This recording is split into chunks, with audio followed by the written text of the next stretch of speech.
Hello everyone, I know I said you wouldn't see me until Thursday, but a new game came out, I bought it, and we're gonna talk about it. Today we're here to talk about new Super Lucky's Tale that recently released on the Switch. Apparently this little dude has had a previous title called Lucky's Tale on the Xbox. Being as though I don't own an Xbox anymore, I completely missed the title, so to me he's just a fresh new face to the platforming world. In this game you play as a tiny little fox named Lucky. Your main objective is to stop a main villain, a sorcerer turned evil named Jinx, and his children, a group of evil cats called the Kitty Litter. In Jinx's attempt to steal a book called the Book of Ages, a portal is opened, whisking everyone away: the sorcerer Jinx, the Kitty Litter, Lucky, and most importantly, all the book's pages. Thus beginning Lucky's quest in order to collect all of the pages of the Book of Ages in order to stop Jinx and the Kitty Litter and make his way back to his home in Foxington. Graphics are up first. This game is gorgeous and I love its art style, and every inch of this game's presentation among various levels is just bursting with color. Being as though this is another game that released on the Switch that it wasn't on my radar at all, its presentation in the Nintendo eShop was the main driving factor as to why I would or wouldn't purchase it. But I did, because the game looked gorgeous. If for no other reason, you should pick this game up just because it looks pretty. And kids will definitely love this title as well. Which brings me over to my next point: difficulty. Simply put, Lucky's Tale is not a hard one. And just like in my review of Luigi's Mansion 3, I need you guys to know that I personally think as though a game's difficulty level does not necessarily affect the game's quality. It's nice having another game on the Switch that I can just plop into my recliner chair, throw the blanket over me like the 25-year-old senior that I am, relax and play a game that's just fun. No frustration, no getting annoyed, no thinking so hard that smoke starts to pour out of your ears, but instead you get to sit back and just enjoy a good story and a pretty game. Most platformers these days separate themselves from the competition by either cranking up the difficulty or becoming as serious or as gory as they can be. And though I very much love platformers among those types, and probably still prefer them, it doesn't mean that a super easy game like this one shouldn't join the ranks as another great platformer on the Switch. It's just awesome for a different reason. Which brings us to controls. There's not really much to say here. The controls are tight and simple. In this game you have three basic moves, the first being your tail whip, which you can use to attack in combat and interact with certain aspects of the environment. Next is your double jump, which is pretty self-explanatory and is one of the moves that is pretty much widespread among most platformers like this one. And lastly, Lucky can dig. In this game, Lucky has the ability to dig underground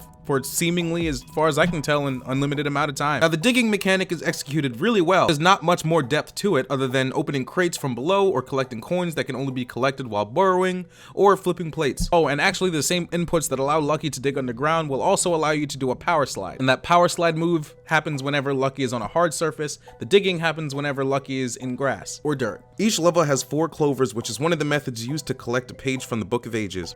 You can get these pages using 4 methods. The first being to simply complete the level, second is to collect 300 coins, next is to search for hidden pages scattered across the map, and last is to search for letters spelling out the word Lucky. Speaking of the coins, another reason this game is considered so easy is because although you have to collect 300 coins in order to get a clover page, this game is extremely generous with giving those coins away. Which also brings me into the fact that time challenges are incredibly easy given the fact that they give you way more than enough time to complete them. And I understand that the game is easy, but it would have been nice to cut the time a little bit to provide a little bit more of a challenge. Once you collect all the necessary pages on each level, you can then proceed into the door to do the boss battle. In these boss battles, you'll be fighting the Kitty Litter Kittens. Boss fights in this game pretty much consist of dodging projectiles, waiting for the opponent to have an opening, and then hitting them when you have the opportunity. I have to admit, it's a little strange that Lucky is happy all the time. He was stripped from his family, and he is now in a new world. He has no idea where he is, and he's just okay with everything, and he has no idea if his family's alive or okay at all, or where they are. But you know, this game has 6 worlds, each with their own hub world, and each of these hub worlds have pages to collect.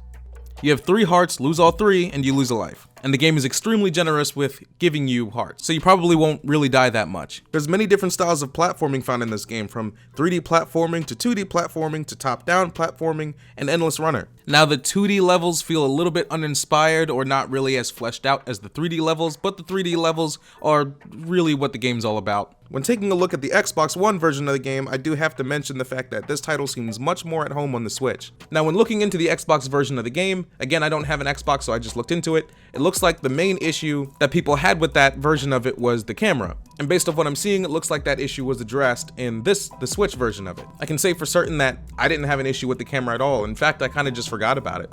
Speaking of the Xbox One version of this game, if you make the decision to pick up new Super Lucky's Tale and you find yourself really enjoying the title, you can also download 2 DLC expansions, the same expansions found on the Xbox One version of it. This game is short but solid, and I think it's a wonderful addition to the Switch. For those who already have this game though, when looking into the Xbox version of it, I'm not really seeing any major differences of the versions outside of the camera, so I'm not really sure if it's worth spending the money a second time. But for those who don't own this game, I think it's a must-have simply because it's fun.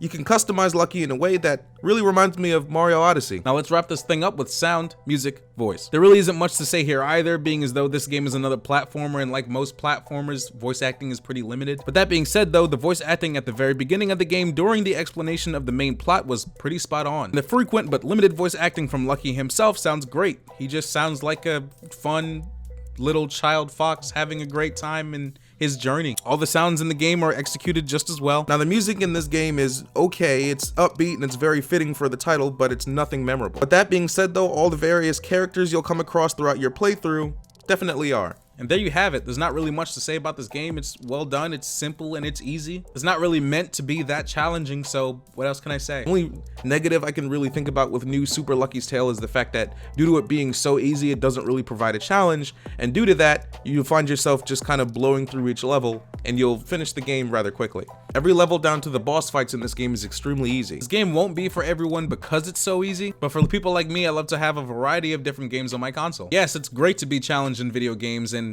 to be honest, that's probably still my preferred way to play, but occasionally it's nice to take a step back and just play the game and just enjoy the story and just play the game for the fun of it and without really having to think too hard. And that's how I view Super Lucky's Tale. It's just a massive step back and a breath of fresh air. And to me, it really stands out among other platformers that are great in their own right and are fun in their own right, and I definitely enjoy them, but they're all super serious and gory and challenging, whereas this one isn't, and that's why this one stands out. And to me, that's why this is a must-have, at least for me anyway. You can pick up this game for $40 on the Nintendo eShop. I think that's a little bit much.